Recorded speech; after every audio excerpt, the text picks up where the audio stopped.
Emily Hart had joined Fort Brixton Academy with one goal, to prove herself worthy of the uniform her late mother once wore.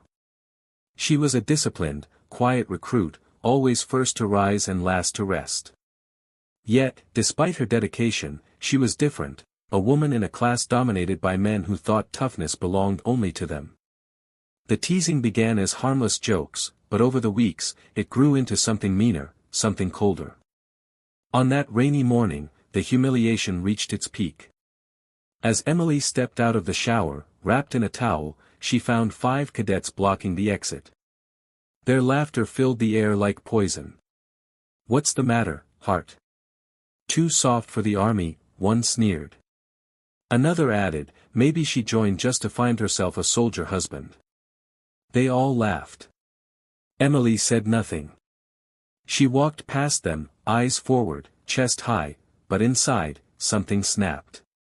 Later that night, she stood alone in the training yard, fists clenched, remembering her mother's words, "Never let them define your strength. Let your silence become your weapon."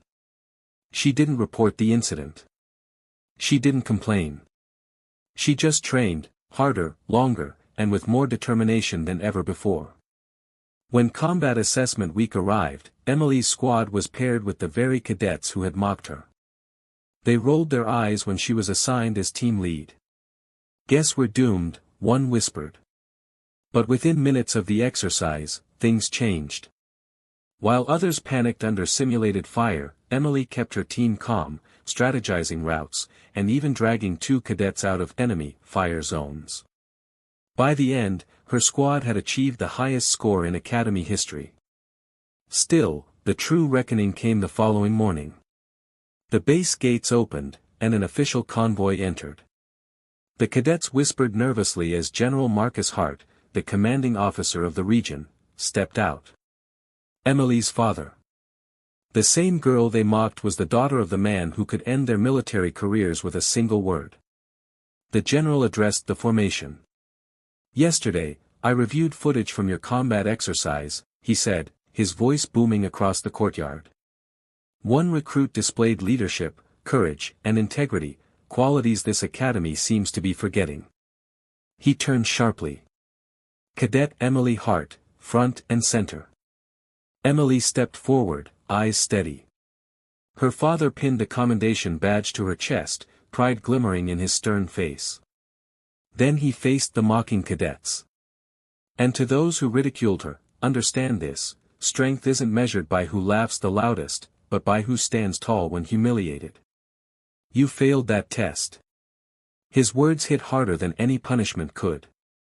For the next few weeks, the academy shifted. The same cadets who once mocked Emily began seeking her guidance. During drills, they followed her lead. During meals, they sat beside her. Slowly, respect replaced ridicule. But Emily didn't need their apologies. Her actions had already spoken louder than their laughter ever could. One evening, as the sun dipped behind the training yard, one of the cadets approached her quietly. "Hart. I'm sorry," he said.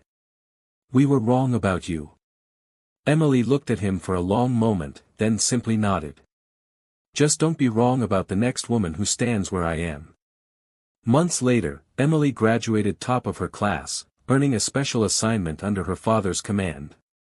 The academy would never forget her name, not because she was the general's daughter, but because she proved that respect is earned through strength, not fear. And those 5 cadets? They carried that lesson for the rest of their lives. Every time they trained new recruits, they remembered the girl they mocked, and how she became the one they could never forget.